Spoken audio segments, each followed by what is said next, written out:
Well, we had a chat before actually, and it's very interesting. Hannah's story. She is very, very typical of people in their 20s at the moment. You know, a lot of people have done exactly the same thing. She shouldn't feel any shame in what's happened. This whole change where everybody's been doing the same thing and it feels normal.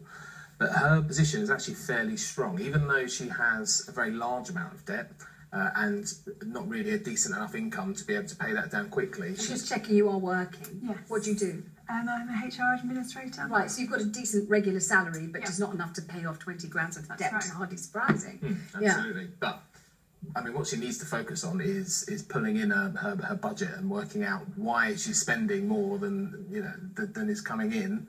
Find where she needs to plug the gaps, stuff she can get rid of, and be drastic. Review everything. Review about where you're living, what car you're driving, everything, and be really kind of mercenary. I mean, do you feel as if you pared it right down to the bone already, or when he says, "Where can you cut?" and you think, "Oh yeah, well I could do without this, I could do without that."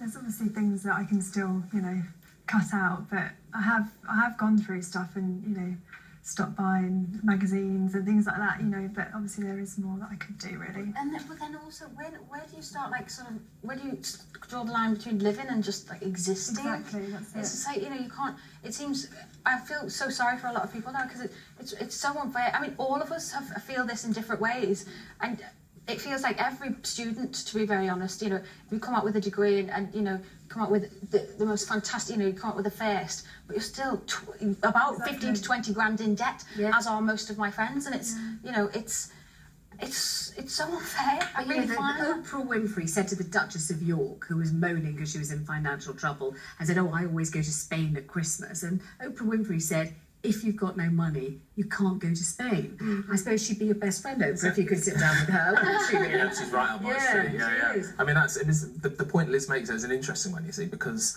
that's the point. It's kind of, you said about subsisting and rather than living, but that's the price you have to pay. When you've overspent, you need to overcompensate the other way, and the reward for that is you'll have a lifetime of financial bliss. Once you've got this thing licked and you've changed your habits for life, that's it. You know how it works. But also as well, I'm sure a lot of people would say that they weren't overspending, they were just sort of living as people do. You sound like my little daughter, because she said to me the other day, she said, "Well, I haven't bought anything expensive," and I said, "If you can't afford it, it's too expensive. It doesn't matter if it's $2.99. If you haven't got the $2.99, it's too expensive for you." And I gave her a whole lecture about not having a sense of entitlement. Do you know, entitled to something even if it costs $2.99? Yeah. I said, imagine having me as a mother, how ghastly would that be? On the phone, we have Karen. Now, she's a woman of certain age. She'd like